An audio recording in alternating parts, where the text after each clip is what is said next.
AB Calculus, section 3.3, day number 1 on the rules for differentiation. So you might be wondering, when do I get to start to work with some shortcuts as opposed to working limits constantly? And today is the day. We're going to specifically talk today in this lesson about positive integer powers, multiples, sums, and differences, and the derivatives of such. I believe the remaining topics, these remaining topics here, we'll talk about in day number 2. Actually, no, I think we do talk a little bit of higher order stuff today. So let's just get started and see what we got. So these rules help us to find derivatives of functions analytically and much more efficiently than using limits. So our class opener is to consider the following table. Fill in what you know and make a conjecture for the others. Okay, so what I know is if f of x, let's say, equals 2, right, y equals 2. Right, so if f of x equals a constant, in this case c equaling 2, its derivative, or the slope of the function, would be 0. This is the constant rule.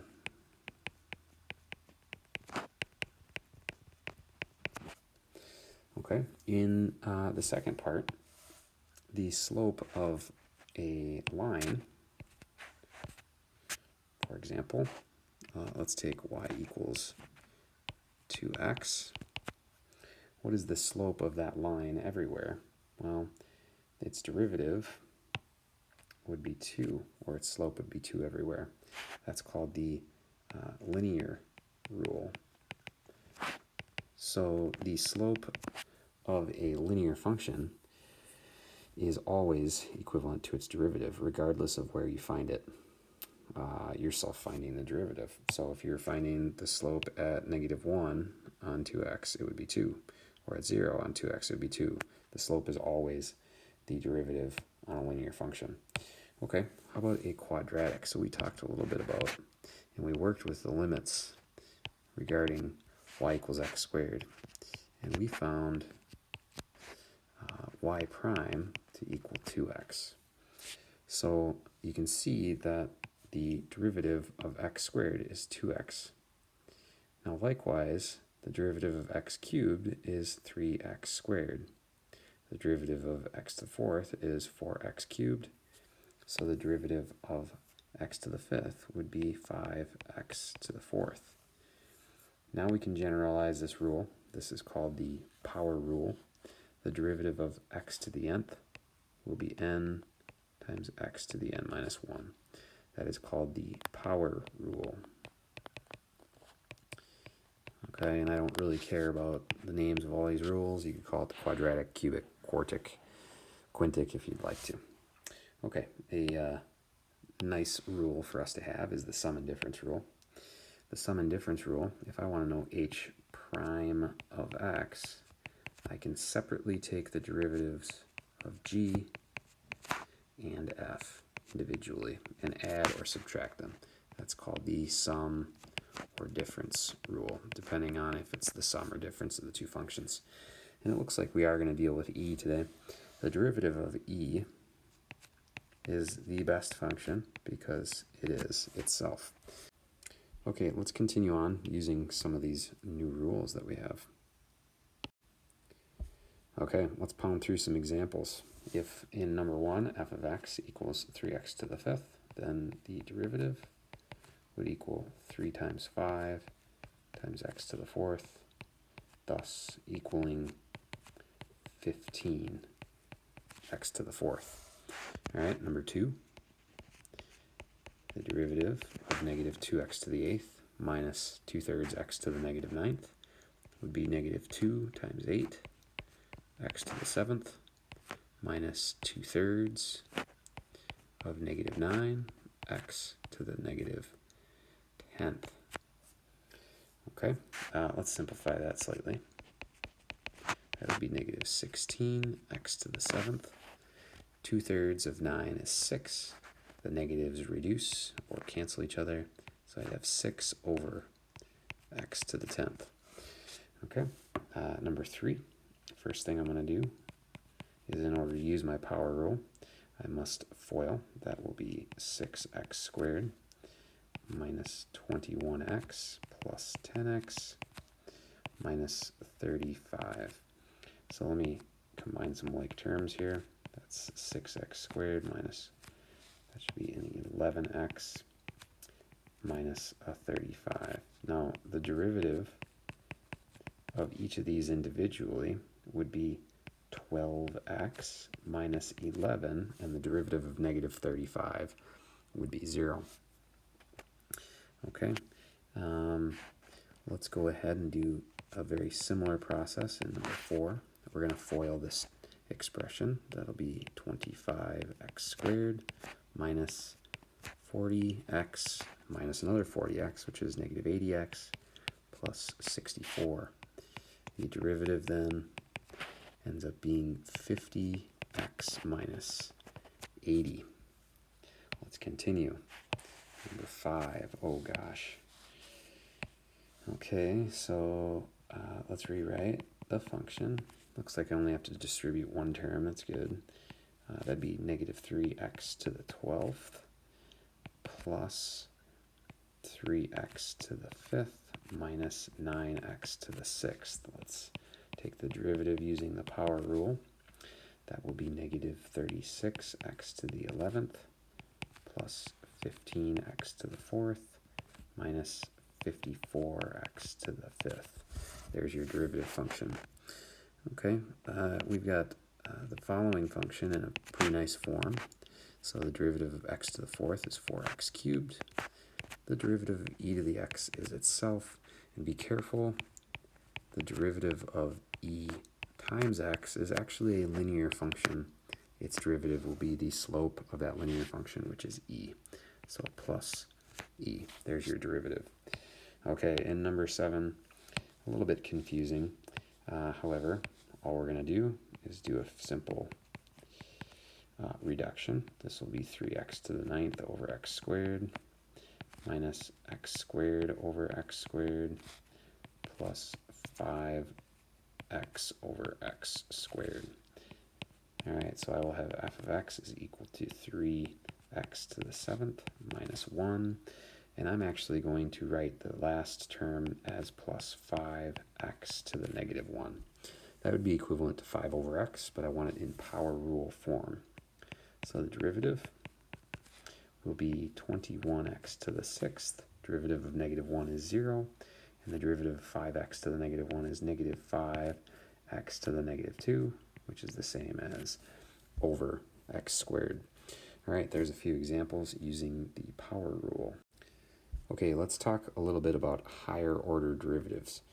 So if I want to take the derivative multiple times, the first, second, and third derivative, so here is the first derivative, second, and third. In f of x notation, that's f prime, f double prime, f triple prime.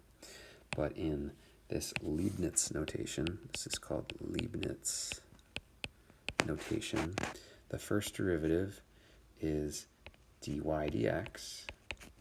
The second derivative is d squared y dx squared, and the third derivative is d cubed y dx cubed. So in example 8, you can see that it's asking for the second derivative. So I'm going to find y prime first, which will be 8x to the third minus 6x. Derivative of 7 is 0. Y double prime will be 24x minus 6. So if we want to write this in Leibniz notation, that would be 24x minus 6 in that form. All right, let's look at number 9. It gives us f of x and it asks f prime at 2. I want to know the slope of the tangent line to the curve f of x at x equals 2. So let's first find f prime. So f prime of x, using our power rule, will be 3x squared minus 2x plus 1. Derivative of negative 1 comes out to be 0.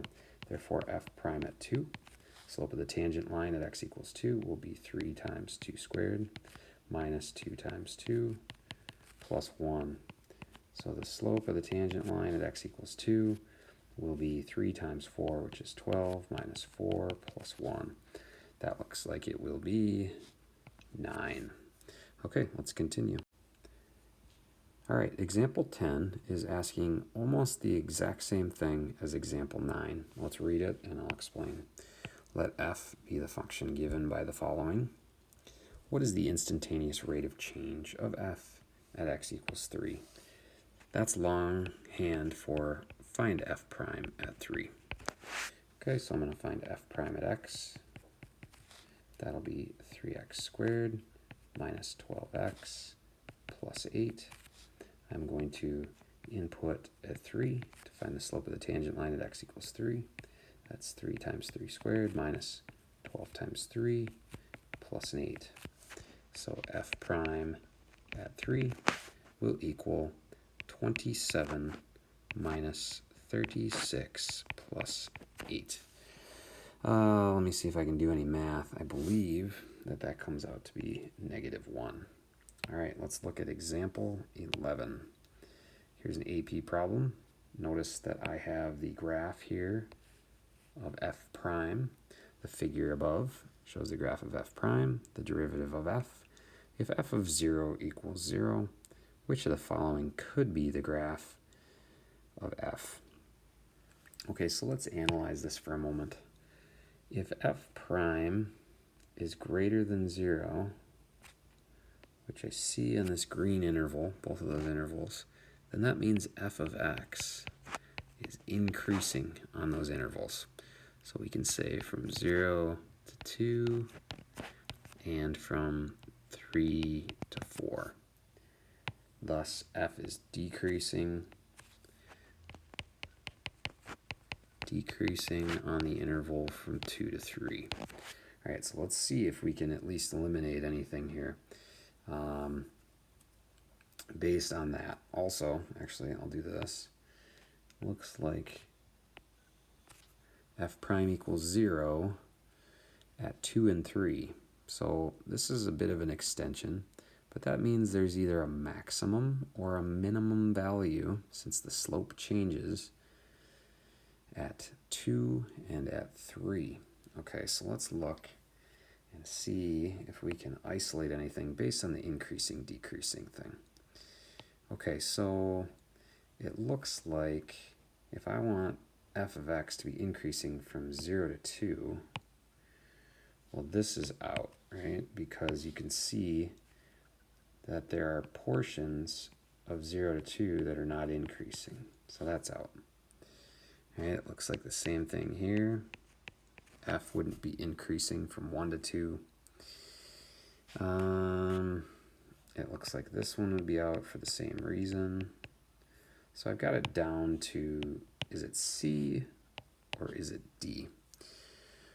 Okay, so let's analyze this and see if we can come up with another way to determine which one would be which. All right, so it looks like from 0 to 2, we're increasing. From 0 to 2, we're increasing. From 2 to 3, we're decreasing. From 2 to 3, decreasing. From 3 to 4, increasing. And from 3 to 4, increasing.